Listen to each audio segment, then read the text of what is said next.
In this video, I'm going to be fitting some TMR thumbsticks to my PS5 controller, but I'm not going to be using the LITNXT ones because they were $19 just for two, where I got some from Aliexpress where I paid $16 and I got 10. That's £11 in Great British money, and that's enough to do 5 PS5 controllers. But are they any good at that price? Well, in this video, we're going to find out. So without further delay, let's dive in. So first of all, let's talk about what the differences are between Hall effect thumbsticks and normal thumbsticks.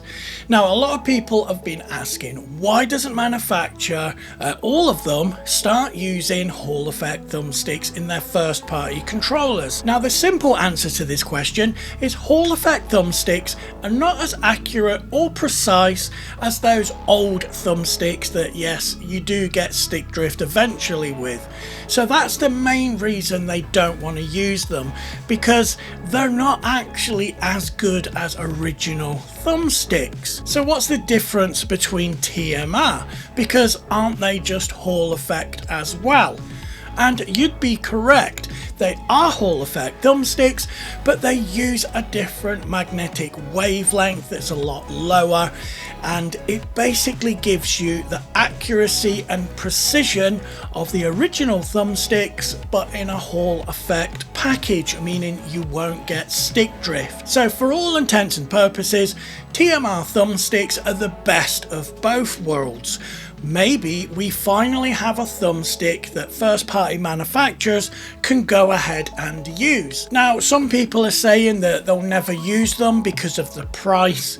LITNXT are selling a pair of these TMR thumbsticks for $19, and I've seen loads of videos on YouTube already. But if you ask me, that's far too expensive for what essentially is an analog stick. Now, a friend of mine, Busman, big shout out to you, he sent me the link to an AliExpress listing offering 10 of these TMR thumbsticks for just £11, which is about 16 bucks.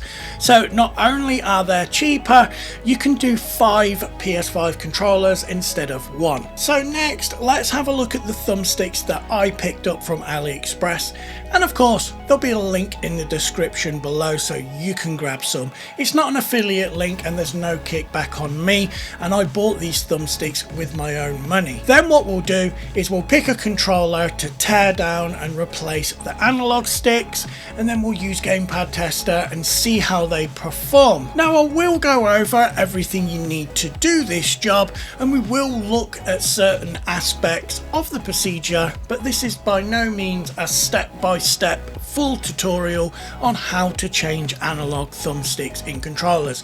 There's millions of videos out there already that I'm sure do a better job at it than me, but we'll go through the main aspects of it. So as I said, I bought these thumbsticks from AliExpress and they cost me just over £11 stroke $16. I will put a link in the description below so you can go check them out yourself. Now that works out at about $1.60 per thumbstick, or £1.15 per thumbstick. So that's really cheap. Now they don't actually look any different from any other thumbstick. Now, of course, you've got the 2 sensors on there. We've got all the pins just like an original one, and the button. Now we're going to be using this DualSense controller, which is a standard controller, but it's got an ExtremeRate shell on it. So I proceeded to take the controller apart, and this is relatively easy. There's loads of videos on how to do it.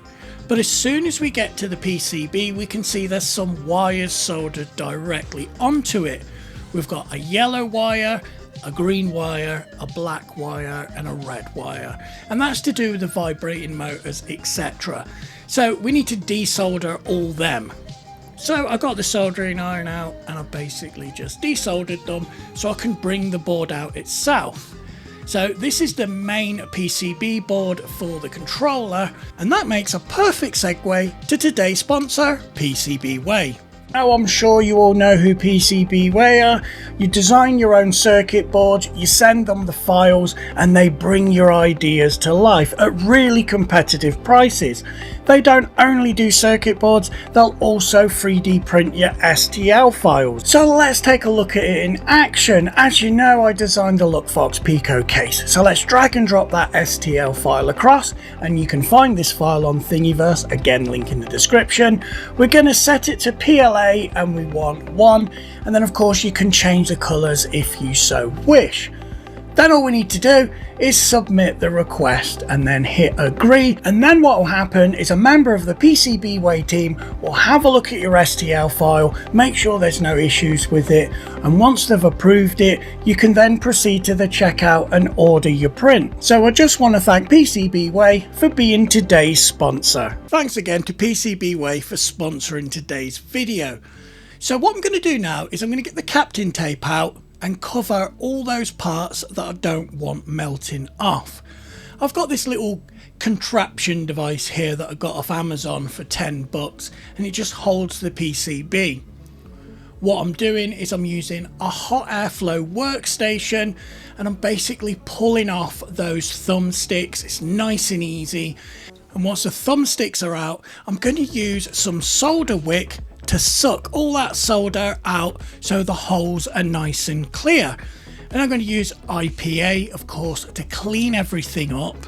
Then what I'm going to do is I'm going to push those thumbsticks into place. It's nice and easy, and then I'm just going to solder them back in. And of course, those 4 wires off each side that we took off, I'm going to put some nice new fresh solder on there, because I use Kester leaded solder. You can't get it in the UK, but as you can see, it's really nice and shiny. All the connections are really good. Probably put a little bit too much on some of them because they're balls instead of spikes, but it's gonna do the job. Now, rather than me doing a time lapse and putting it all back together, we've gone ahead and skipped ahead, and now the controller has all been rebuilt and everything lines up perfectly. So the controller's all back together and you're ready to start gaming. But no, you're not so fast. We need to actually use 2 web tools to make sure these controllers are calibrated. Because those thumbsticks are calibrated at the factory, they never always hit perfect on your controller, because your controller has also been calibrated from factory. So we need to make sure that we calibrate them. This is now possible thanks to some software, where before you couldn't calibrate these thumbsticks, but now you can. So let's jump back on over to my PC, where we're going to look at the calibration as is, and then we can calibrate them and get them as spot on perfect as possible, and then we can save that calibration, and then going forward we know that everything is perfect on that controller. So let's do that now. So remember, this is how they are just as I've installed them, and they've not been calibrated. So the right thumbstick is slightly to the right, and then the left thumbstick kind of goes up to the left slightly. So I don't know if this would give you any issues in games, but my OCD, they're not dead in the center. Let's do the circular test, and as you can see, it's more of a square than a circle, and our average error is around about 20%. Obviously this is not very good. Again, it probably wouldn't affect you in game much, but I want to get that fixed. So the next tool we're going to use is DualShock Calibration GUI, and this is for the DualShock 4 and DualSense controllers. Hit connect and then connect to your controller. Both sites are going to be linked in the description below, so go check it out. Now as you can see, it's showing the same thing. Both thumbsticks are not calibrated properly. So if we go to calibrate stick center, we're going to follow these instructions. And what it's basically saying is, for each step, we're going to move both thumbsticks together and then let them go and go to the next step. So if we hit start, we're going to push both thumbsticks up to the top left corner. Then we're going to release them and hit continue. So as you can see, just behind where it says continue, I've just done that. Next, we're going to go top right, let them go, hit continue, and so on. Step 3 will be down to the bottom left, let go, hit continue, and then for step 4, hold to the bottom right and then hit continue. Now as you can see, it's now perfectly aligned them dead in the center. Now we're still not done. We've got one more thing to calibrate, and that's the stick range. So you click calibrate stick range, and then what we're doing now is we're going to slowly rotate those thumbsticks all the way around. You don't go too quick with this, just as you can see I'm doing here. Just slowly go around 3 or 4 times, and then once you've finished doing that, you let the sticks go back into the center and then click done. We'll see that it says calibration completed.